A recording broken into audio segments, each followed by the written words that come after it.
ఎన్టీఆర్ జిల్లా మైలవరంలో పోలీసులు భారీగా గంజాయిని స్వాధీనం చేసుకున్నారు. రాజధానికి కూతవేటు దూరంలో ఉన్న మైలవరంలో 22 కేజీల గంజాయిని స్వాధీనం చేసుకున్న పోలీసులు 9 మందిని అరెస్టు చేసి 5 ద్విచక్ర వాహనాలను స్వాధీనం చేసుకున్నారు. ఈ కేసులో ముగ్గురే మైనర్లని ఉన్నారని తెలిపారు. డీసీపీ శ్రీనివాస్ తెలిపారు.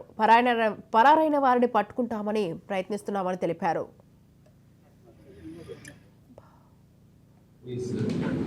తిరువూరు క్రాసింగ్ దగ్గర ఆల్రెడీ ఉన్నటువంటి సమాచారం మేరకు 6 బైక్స్ మీద ఈ గాంజా తెస్తున్నారనే సమాచారం మీద పట్టుకోవడం జరిగింది.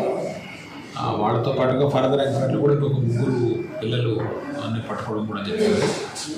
వీళ్ళు బేసికల్గా గాంజాని ఏజెన్సీ నుంచి కొని ఇక్కడ వాటి మీద పొట్లాలుగా చేసి ఇక్కడ ఉన్నవాళ్ళు అమ్ముతున్నారని తెలుస్తుంది.